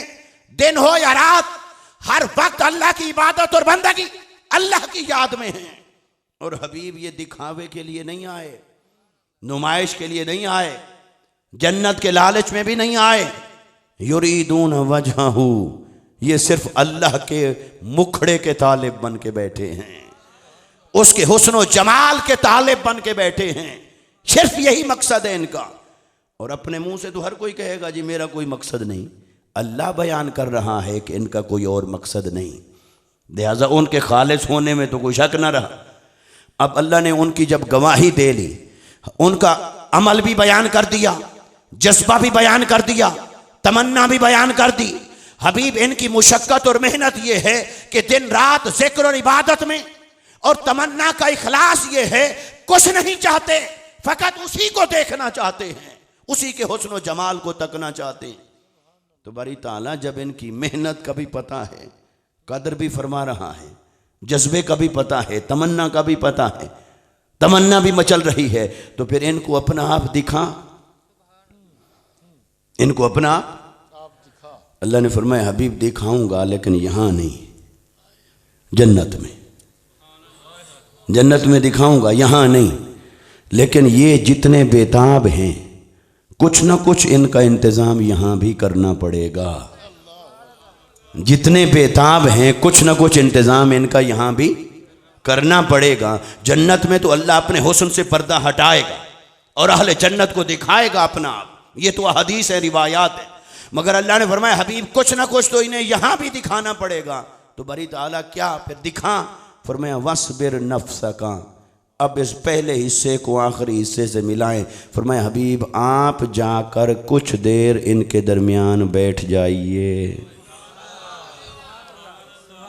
आप जाकर कुछ देर इनके दरमियान बैठ जाइए, क्योंकि ये मुझे देखना चाहते हैं, ये दिन रात इबादत कर रहे हैं, क्योंकि उस इबादत के जरिए से मुझे देखना चाहते। हबीब ये मुझे देखना चाहते हैं, तो मैं तो इन्हें दिखाई दे नहीं सकता, मुझे तो ये देख नहीं सकते, मैं तो इन्हें अपना आप दिखाऊंगा जब जन्नत का आलम होगा। ये आलम दुनिया है, यहां तो ये देख नहीं सकते। मगर इनकी तमन्ना इतनी प्यारी है कि ऐसे गवारा नहीं हो रहा कि ये तड़पते रहें, मैं इंतज़ार करवाता रहूं। हबीब आप जाकर इनके दरमियान बैठ जाइए। इन दो बातों का आपस में रब्त क्या है? आप जाकर इनके दरमियान बैठ जाइए, ये इबादत कर रहे हैं कि अल्लाह को देखना चाहते हैं, तो आप जाकर बैठ जाइए। ये अल्लाह को देखना चाहते हैं, आप जाकर बैठ जाइए। ये अल्लाह को देखना चाहते हैं, आप जाकर इनके दरमियान बैठ जाइए। हबीब इसलिए कि आप हैं, मैं नहीं, लेकिन तुझसे दिखाई तो मैं देता हूं। जब मैं अपना आप दिखाऊंगा बेहिजाब बेनकाब, अपना हुस्न मुतलक पर्दा हटाकर अपना आप दिखाऊंगा, लेकिन तब तक इनकी तमन्ना को तिश्ना रखूं, ये मेरी मोहब्बत को गवारा नहीं। हबीब तब तक इंतजाम ये है, तुझे आईना बनाया है, आप जाकर बैठिए ताकि तेरे अंदर ये अल्लाह के अनवार व तजल्लियात का नजारा कर सकें। तो अल्लाह ने फरमाया हबीब तुझसे दिखाई देता हूं मैं, तेरे मोजज़ात, तेरे कमालात, तेरी असमतों से। इसलिए अगर कल कला कोई बहक गया तो फिर उसका ईमान बचाने के लिए इसे कुरान के टेक्स्ट का हिस्सा बनाना ज़रूरी है। आप कह दें मैं तुम्हारे जैसा। फिर इस पर एक दलील, वो जो मैंने जुमला अर्ज़ किया ना, वो जुमला थोड़ा भारी है, हर एक के लिए इतना आसान नहीं। वो ये कि अल्लाह रब्बुल इज़्ज़त ने, वो फिर और लंबा हो जाएगा, इन्होंने एक और मौजू दे दिया जी, ये भी करें। तो वो अल्लाह रब्बुल इज़्ज़त ने इरशाद फरमाया कि हबीब सल्लल्लाहु हज़रत इब्राहीम अलैहिस्सलाम वो गए नमरूद के पास, देखा 2-3 बंदे उठने लगे, उन्होंने कहा शायद नई तकरीर और शुरू होगी। भाई वही है जो कर रहा हूँ, टाइम नहीं बढ़ाएंगे आपका। अच्छा नहीं, वो वैसे किसी काम से गए, तो ये इनको इसलिए कहा था कि और कोई ना उठे। हज़रत इब्राहीम अलैहिस्सलाम गए नमरूद के पास, कहा तू अपने आप को रब कहता है? उसने कहा जी बिल्कुल, मैं तो कहता हूँ, मैं हूँ, सारी दुनिया मुझे मानती है। तो आपने फरमाया अच्छा फिर एक दलील दे, जवाब दे। रब तो वो होता है जो किसी को ज़िंदगी दे सकता हो, किसी को मौत दे सकता हो, तू भी कर सकता है? उसने कहा जी बिल्कुल मैं कर सकता हूँ। एक बेगुनाह को पकड़ के फांसी पे चढ़ा दिया और एक जो किसी जुर्म में फांसी लगने वाला था उसको छोड़ दिया। उसने कहा देखो मैं भी ज़िंदगी देता हूँ, मैं भी मौत देता हूँ। तो इब्राहीम अलैहिस्सलाम समझ गए भी कौम है सादा, ये है शातिर चालाक और अय्यार। अब मैं कब तक कौम को समझाता रहूं भी ज़िंदगी देने का माना ये नहीं होता, मौत देने का माना ये नहीं होता, हयात की डेफिनेशन ये है, मौत की डेफिनेशन ये है, ये चाल है, ये मकर है, ये फरेब है, ये धोखा है, ज़िंदगी तो ये होती है, मौत तो ये होती है। तो कौम है सादा, कब तक उन्हें समझाता रहूं? नबी थे तो लाजवाब तो नहीं हो सकते थे, खड़े खड़े आपने एक और बात कर दी। फरमाया चल मेरा रब एक और काम करता है, वो करके दिखा। उसने कहा जी बोलें। फरमाया मेरा रब वो है जो सूरज को मशरिक से निकालता है और मगरिब के अंदर गुरूब करता है। तो अगर तू रब होने का दावेदार है, उसके इज्ज़ को जाहिर कर रहे थे, वरना दलील तो तलब करने की ज़रूरत नहीं थी। अगर तू रब होने का दावेदार है तो फिर ऐसा कर, मेरा रब तो करता है हर रोज़, और वो करता है दोनों काम, निकालता भी है डबोता भी। तेरे से न हर रोज का मुतालबा है न दोनों कामों का मुतालबा है। तू एक काम करके दिखा और सिर्फ एक बार करके दिखा, वो ये कि फाते बिहा मिनल मगरिब, सूरज को जरा मगरिब से निकाल कर दिखा, सूरज को जरा मगरिब से निकाल कर दिखा। कुरान कहता है फबोहितल्लज़ी कफर, वो जो काफिर था मबहूत हो गया, होश उड़ गए, बदहवास हो गया। अब क्या करूं? पहले तो एक चाल चल गया था, अब सूरज तो उसके हाथ में था नहीं, ना कोई जाली सूरज कि वो दिखा दे निकाल दे, ना वो सूरज उसके कब्जे और कंट्रोल में। अब वो लाजवाब हो गया। जब वो लाजवाब हो गया, मबहूत हो गया, वो हार गया। इब्राहीम अलैहिस्सलाम जीत गए। सबको समझ आ गई ये रब नहीं है, और सबको समझ आ गई अगर ये रब होता तो, बोलिए, हाँ ये समझ आ गई, अगर ये रब होता तो सूरज को मगरिब से निकाल सकता होता। अगर ये खुदा होता तो सूरज को मगरिब से निकालने की ताकत रखता होता। बस ये नतीजा निकल आया, पता चल गया हर एक को।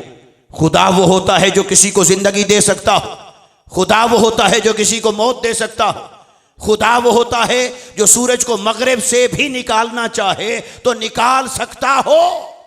ये समझ आ गई सबको। वक्त गुजरता रहा, नबी आते रहे और जाते रहे, हत्ता के मोहम्मद मुस्तफ़ा आ गए।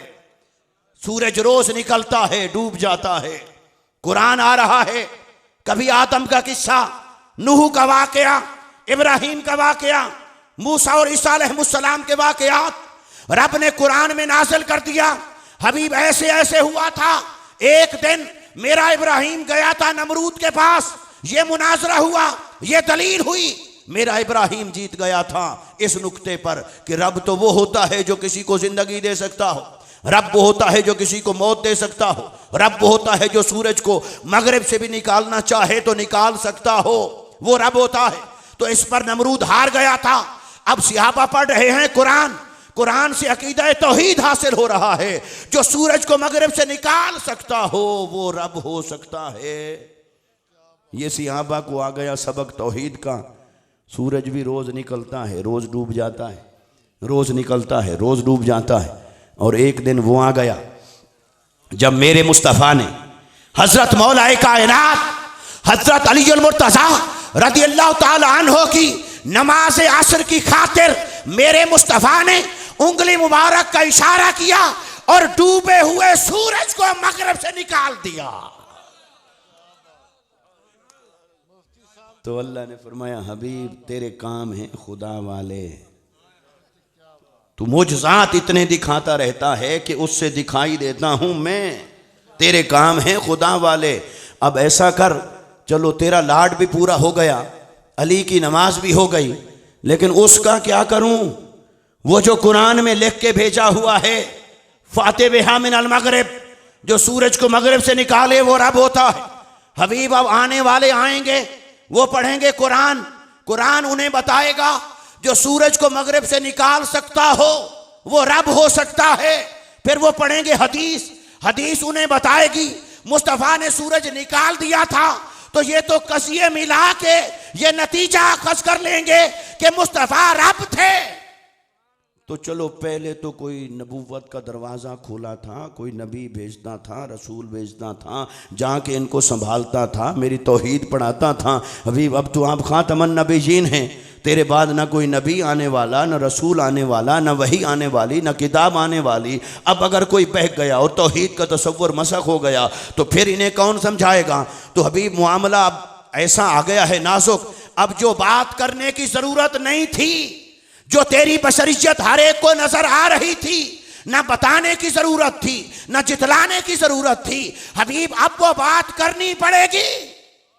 लेकिन फिर भी मैं नहीं करूंगा, कुल कहकर तेरी जुबान पाक से करवाऊंगा। हबीब मैं कहूंगा तो माना और है, आप कहेंगे तो माना और है। समझने वालों को समझ आ जाएगी, ना समझ टकरे मारते रहेंगे। वो तो युदिल्लु बिही कसीरम व यहदी बिही कसीरा, वो तो मैंने पूरे कुरान को ऐसा बनाया है, कई इसको पढ़ के गुमराह हो जाएंगे। तो हबीब मगर हिदायत पाने वालों के लिए ये अब बयान करना ज़रूरी हो गया है। आप इन्हें कह दीजिए मुझे खुदा ना समझना, मैं मखलूक होने में तुम्हारे जैसा हूँ। अब इस आयत मुबारका के रब्त को जानिए, रब्त को जानने की कोशिश करें। इन्नमा अना बशरुम मिस्लुकुम, मैं तुम्हारे जैसा बशर हूं, मेरी तरफ वही आती है तुम्हारा इलाहा एक है। मैं तुम्हारे जैसा बशर हूं, मेरी तरफ वही आई तुम्हारा इलाहा एक है। मैं बशर हूं, तुम्हारा इलाहा एक है। मैं तुम्हारे जैसा हूं, तुम्हारा इलाहा एक है। अब इन दो बातों का आपस में रब्त क्या है? रब्त यही है, मुझे इलाहा न समझना, इलाहा मेरा भी वही है जो तुम्हारा है। इलाहा हम सब का एक है, मुझे इलाहा न समझना, मैं मखलूक होने में तुम्हारे जैसा हूँ। ये बात मेरी आका सल्लल्लाहु अलैहि वसल्लम की ज़ुबान मुबारक से आई। मगर वाक़या हज़रत मौला कायनात रज़ियल्लाहु ताला अन्हु, वो अर्ज़ कर दूँ, बाज़ लोग इसका इनकार करने की कोशिश करते हैं। शेखुल इस्लाम डॉक्टर मोहम्मद ताहिरुल कादरी मद्दसिरुल आली ने हदीस रद्द शम्स के ऊपर पूरी किताब लिख दी। इस हदीस की तहकीक पर, तखरीज पर सारी असानीद भी जमा कर दी, तुरुक भी जमा कर दिए, मसादिर और मराजे भी लिख दिए, ताकि कोई ये ना कहे कि मैं हदीस को नहीं मानता। इमाम ज़हबी ने लिखा मीज़ानुल इत्तिदाल में, इमाम तबरी ने लिखा जामिउल बयान पढ़िए, क़साइस कुबरा को पढ़िए, हाफिज़ इब्न कसीर ने लिखा अल बिदाया वन निहाया में। और आखिरी दलील ये भी रह जाती है बाज़ लोगों के पास, वो कहते हैं जी नहीं, रिवायत को छोड़ो, ये हदीस है कुरान के ख़िलाफ़। जो कुरान के ख़िलाफ़ हो वो हदीस कैसे हो सकती है? भी कैसे कुरान के ख़िलाफ़ है? कहा कुरान कहता है अश्शम्सु तजरी लिमुस्तक़र्रिन लहा ज़ालिका तक़दीरुल अज़ीज़ुल अलीम, सूरज का रास्ता मुकर्रर है, वो उस रास्ते पर चलता है, कभी न इधर जाता है न उधर, न भटकता है, न वक्त से पहले न वक्त के बाद, वक्त भी मुकर्रर, रास्ता भी मुकर्रर। तो कुरान तो कहता है ये, हदीस कहती है उसका वक्त भी बदल गया, रास्ता भी बदल गया, रूट भी बदल गया। तो जो कुरान से कंट्राडिक्शन करे वो हदीस कैसे हो सकती है? जो कुरान के ख़िलाफ़ हो वो हदीस कैसे हो सकती है? तो भाई मुझे बताओ, जो कुरान ने बयान किया वो निज़ाम कुदरत है, जो हदीस ने बयान किया वो मुजज़ा मुस्तफ़ा है। तो मोजज़े और निज़ाम का आपस में क्या तज़ाद होता है? वो तो फिर एक प्याले से 70 दूध पी सकता है, फिर दरख्त कलाम कर सकते हैं, फिर वो खजूर का तना रो सकता है, फिर हशरात कलाम कर सकते हैं, फिर हिरनी हुजूर की ज़मानत पर जा सकती है और आ सकती है। फिर ये सारे वाक़यात जो मौजूज़ात के हैं, फिर उनको कहाँ लेकर जाओगे? तो निज़ाम कुदरत कुछ और होता है। मौजज़ा कहते उसी को हैं जहाँ निज़ाम टूट जाए और खिलाफ आदत कोई वाक़या रूनुमा हो जाए, उसी को मोजज़ा और करामत कहते हैं। मगर फिर भी क्या कुरान फ़कत सूरह यासीन वाला नज़र आया है? सूरह कहफ वाला कुरान नज़र नहीं आया? सूरह कहफ में क्या है? बनी इसराइल के औलिया सोए गार के अंदर, और जहां सोए गार के इस तरफ भी गार खुली थी, इस तरफ भी खुली थी। सूरज निकलता तो धूप पड़नी थी, डूबते वक्त भी धूप पड़नी थी। धूप की वजह से आराम में खलल आना था।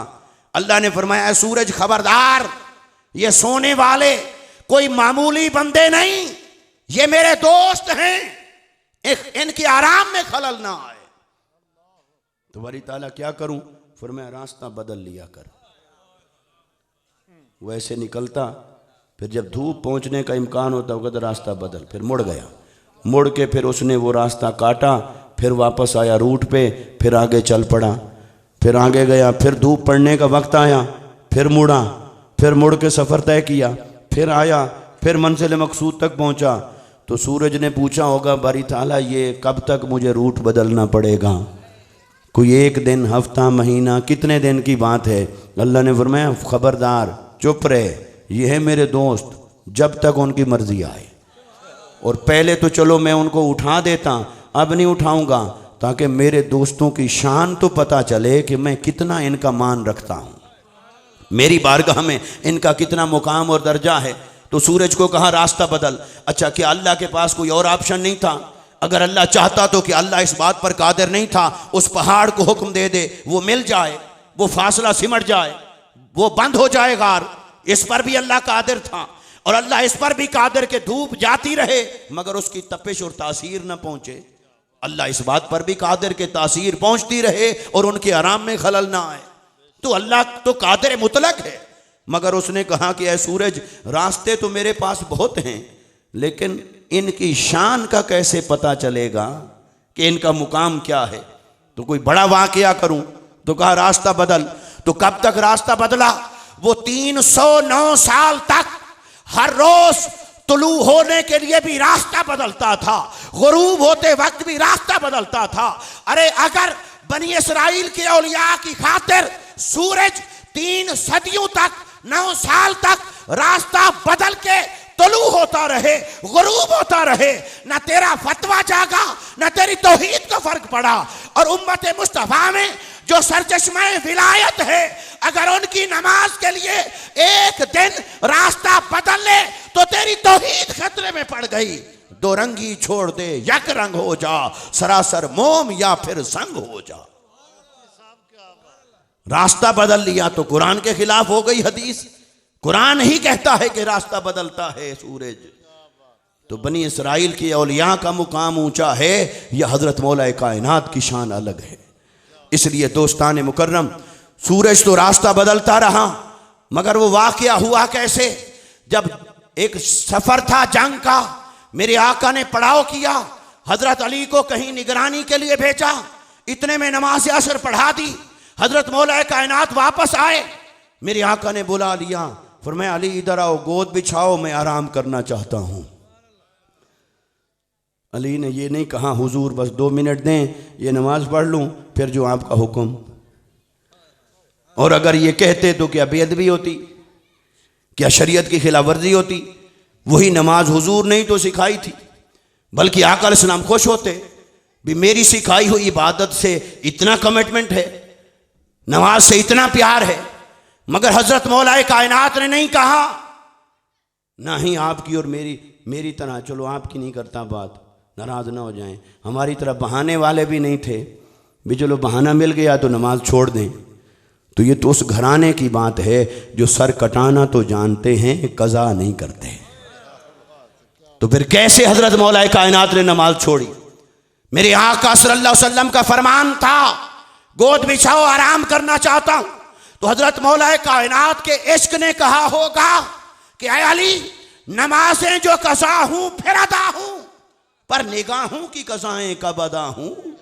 ये जो चेहरा मुस्तफ़ा होगा और तकने का मौका मिलेगा, या तो ये वजद आया होगा। चलो अगर कोई ये ना माने तो या तो हज़रत अली के दिल में ये ख्याल आया होगा कि जिस नबी ने कहा कि गोद बिछाओ मैं आराम करना चाहता हूँ, ये कोई बेबस रसूल नहीं है, ये रसूल है मुख्तार कुल, और मैं इनका उम्मती हूँ, तो सूरज भी तो इनका गुलाम है। तो सूरज की मजाल क्या है कि मेरी नमाज हजम करके चला जाए, डूब जाए। तो मेरे हजरत अली और मुर्तज़ा रज़ियल्लाहु तआला अन्हु ने गोद बिछा दी, मेरे आका आराम फरमा हुए, सूरज डूब गया, मेरे आका ने आंख खोली, रब की बारगाह में हाथ उठाए, अर्ज की अल्लाहुम्मा इन्ना अलीशन काना फी ताअतिका व ताअति रसूलिक फरतुद अलैहि शम्स। अर्ज की बारी ताला, अली था तेरी फरमाबरदारी के अंदर, तेरी फरमाबरदारी में मसरूफ बैठा था। अल्लाह ने ये नहीं कहा अभी कैसी बातें आप कर रहे हैं। आप कहेंगे अगर अपने सामने नमाज छोड़ने वालों को कि भी ये तेरी फरमाबरदारी में था, तो कल कलाम पड़ेगा कौन? पाकिस्तानी भी तो आने वाले हैं, वो 14वीं 15वीं सदी के आशिक भी तो आने वाले हैं, तो फिर उनको तो एक बहाना चाहिए, तो वो तो छोड़ देंगे। तो हबीब अगर आप ऐसे कहेंगे तो पढ़ेगा कौन? अल्लाह ने कोई ऐसी वही उतारी कि हबीब ही अपनी बात में तरमीम करें? अल्लाह ने फरमाया वमा यंतिकु अनिल हवा इन हुवा इल्ला वह्युन यूहा। हबीब आपने सच फरमाया। किसने कहा कि पहले नमाज पढ़े? मैं भी यही कह रहा था कि अली पहले मुस्तफ़ा के आराम का एहतमाम कर, क्योंकि वो जुबान तेरी थी, फरमान तो मेरा था। जुबान तेरी थी, फरमान मेरा था। इसलिए अब आप बताएं करना क्या है? कि अली की एक नमाज माफ कर दूं? मेरे आका ने फरमाया नहीं, बरी ताला अगर नमाज इनकी माफ़ करवा लूँ तो कल कला हो मेरा आशिक नाम अमाल में कज़ा लिखी हो, क़यामत के दिन खड़ा हो, कज़ा को लेकर खड़ा हो, तो नमाज अगर चाहते तो माफ़ हो सकती थी। भलो अन्नहुम इज़्ज़लमू अनफुसहुम जाऊका फस्तग़फिरुल्लाह वस्तग़फ़र लहुमुर रसूल लवजदुल्लाह तव्वाबर रहीमा। जो नाफरमानी कर बैठे, अपनी जानों पर जुल्म कर बैठे, वो आ जाए हुजूर की बारगाह में, तो अली तो बैठे ही वहीं थे, और राहत उठाए रब की बारगाह में तो कितना टाइम लगता था, और रसूल सिफारिश करे फरमाया माफ़ कर दूंगा। तो कुरान तो आ चुका था, मगर मेरे आका ने नमाज मुआफ नहीं करवाई। कज़ा का भी मुतबादिल हो सकता था, जैसे वुजू के लिए पानी नहीं था, तयम्मुम का हुक्म आ गया, आज अदा नहीं हो सकी मजबूरी में, तो कज़ा का हुक्म आ जाता, बाद में आया, उस वक्त नहीं आया। अल्लाह ने फरमाया हबीब बता करना क्या है? मेरे आका ने अर्ज की फरतुद अलैहि शम्स, बरी ताला सूरज को वापस भेज। कोई मामूली बात थी क्या? सूरज की जिम्मेदारी है हर एक की नमाजें पूरी करवा के जाए, हर एक की देखभाल करके जाए, भी आपकी हो गई, आपकी हो गई, फिर डूबे? क्या ऐसा होता आया था? नादिर वाकया, सूरज को वापस भेज। अल्लाह ने फरमाया हबीब अगर ऐसी बात है तो फिर मौका बन गया है, फिर मेरी ताकत और शान को तो हर कोई मानता और जानता है, मैं निकालता भी हूँ, डबोता भी हूँ, मेरे बारे में तो किसी को शक नहीं, हर कोई मानता है, तो मौका बन गया है, फिर आज तेरी शान दिखाता हूँ। आप उंगली का इशारा करें, सूरज तेरे कहने पर वापस पलट आए, और सारी खल्क देख ले कि सूरज क्या, चांद क्या, सितारे क्या, फरिश्ते और जिन्नात क्या, ज़मीन और आसमान क्या, तहत सरा से लेकर अर्श उला तक, ये निज़ाम तो सारा खुदा का है, मगर ताबे फरमाने मुस्तफ़ा के है। तो हुजूर ने इशारा किया तो सूरज वापस आया। बातें और भी हैं, वक्त बहुत हो गया, मगर दोस्तों इस नुक्ते को यहाँ समेटूं कि मुस्तफ़ा के मोजज़ात से हर लम्हा दिखाई देता था रब। ये है शान मुस्तफ़ा। शान मुस्तफ़ा का नुक्ता कमाल ये है कि हर लम्हा ज़ुहूर खुदा था वजूद मुस्तफ़ा से। इसलिए ज़रूरी था कि हुजूर की ज़ुबान से कोई ऐसी बात करवाई जाए जो कल कल आने वालों के ईमान को बचाए। दोस्तों ये उसूल आप कुरान से याद कर लीजिए, पढ़ लीजिए। अल्लाह ने जब भी अबदियत की बात करवाना चाही तो कुल कहकर मुस्तफ़ा की ज़ुबान से करवाई। तालीम उम्मत मकसूद था, किसी काफिर को जवाब देना मकसूद था, या नफ़ी उलूहियत मकसूद थी। ऐसी तमाम बातें आई तो कुरान में, मगर रब ने मुस्तफ़ा की ज़ुबान से करवाई। लेकिन अल्लाह ने फरमाया हबीब देखना, जब तेरे चेहरे के हुस्न और जमाल को बयान करना होगा तो वद्दुहा कहकर तेरे चेहरे की कसमें मैं उठाऊंगा। जब तेरी जुल्फ अंबरी का तज़किरा करना होगा तो वल्लैल इज़ा सजा मेरा बयान होगा। जब तेरी रिसालत की गवाही देनी होगी तो यासीन वल कुरानिल हकीम मैं कहूँगा, नून वल कलम वमा यस्तरून मैं कहूँगा, मा अंता बिनिअमत रब्बिका बिमजनून ये मैं कहूँगा, मा दल्ला साहिबुकुम वमा गवा ये मैं बयान करूँगा, मा वद्दाक रब्बुका वमा कला ये मुझ पर छोड़ दे मैं बयान करूँगा, और इन्नी वमा हुवा अलल गैब बिदनीन ये मैं बयान करूँगा, व वजदका आइलन फागना ये मुझ पर छोड़ दे मैं बयान करूँगा, इन्ना आतवैना कल कौसर ये मैं बयान करूँगा, व अल्लमका मा लम तकुन तालम ये मैं बयान करूँगा। हबीब जहाँ तेरी अज़मत की बात होगी, शान की बात होगी, मुकाम की बात होगी, मर्तबे की बात होगी, ऐसी सब बातें आएंगी कुरान में और वो मैं करूँगा। लेकिन जब कोई और बात करवानी हुई वो मैं नहीं कहूंगा, वो कुल कहकर तेरी जुबान पाक से करवाऊंगा। इसलिए दोस्तों, शान मुस्तफ़ा को समझना हो तो पहले ये देखो वो क्या कहता है, क्योंकि हुजूर की जुबान से जो कुछ आया वो कभी शान का इजहार होगा, कभी किसी हिकमत के पेश नज़र अबदियत और बंदगी का इजहार होगा। लेकिन जो रब ने कहा वो शान मुस्तफ़ा है, इसलिए कोई नहीं बयान कर सकता न जान सकता कि शान मुस्तफ़ा क्या है। इसलिए अल्लाह ने फरमाया हबीब तुझे मैंने बनाया, मैं जानता हूँ तू क्या है और कैसा है, मैं ही बयान करूँगा तेरी शान क्या है और तेरी अज़मत क्या है, तेरा मुकाम क्या है। शेखुल इस्लाम डॉक्टर मोहम्मद ताहिरुल क़ादरी मद्दज़िरुल आली उन्होंने तो दो लफ्ज़ों में एक उसूल दे दिया है। वो कहते हैं जब खरे और खोटे को पहचानना हो इतना देखा करो हुजूर को मानता है या हुजूर को मापता है, ये देखा करो मानता है या मापता है। अगर तो मानने वाला है तो फिर झगड़ा नहीं, फिर हम भी मानते हैं, हम उसे भी मानते हैं, फिर झगड़ा नहीं। और अगर मानता नहीं और मापता है, तराजू लेके फिरता है, तोलता रहता है, कभी हुजूर के इल्म को तोले इतना था इतना नहीं, कभी शान को तोले इतना है इतना नहीं, मुकाम को तोले, इख्तियार को तोले, अज़मत को तोले, तराजू लेके फिरता रहे, बस उससे बहस ना करो, उसे एक ही बात कहो भाई तुझे तेरी तोल सलामत, हमें मुस्तफ़ा की निस्बत सलामत। मगर इतना याद रख ले मुस्तफ़ा न तेरी तोल में है न तेरे हिसाब में है, उन्हें तो उस बेहिसाब ने बनाया है और बेहिसाब बनाया है। मुस्तफ़ा का हिसाब करना छोड़ दे, अगर हिसाब करता रहेगा तो तेरा भी एक वक्त हिसाब आएगा, फिर तुझसे अपना हिसाब नहीं दिया जा सकेगा। इसलिए हिसाब से बचना चाहता है तो मुस्तफ़ा का हिसाब छोड़ दे, मुस्तफ़ा को तोलना और मापना छोड़ दे। मुस्तफ़ा को रब ने बेहिसाब बनाया है, बेहिसाब बनाया है, बेहिसाब बनाया है। अल्लाह तबारक व तआला हमारे हाल पर लुत्फ़ व करम फरमाए, हमारी इस मजलिस को, महफ़िल को अपनी बारगाह में कबूल फरमाए। मैं अपनी तरफ से और सादात गिरामी की तरफ से और मशाइख़ और उलमा की तरफ से आप तमाम मुंतज़मीन को मुबारकबाद देता हूँ, अहले मोहल्ला को, तहरीक मिनहाजुल कुरान के कायदीन, रुफ़क़ा, अराकीन को। अल्लाह ताला सब की खैर फरमाए, सबको अज़मतें अता फ़रमाए, सब घरों में खैर व बरकत दे और इस मीलाद के सदक़े से अल्लाह सबको आबाद फ़रमाए। व मा अलैना इल्लल बलागुल मुबीन।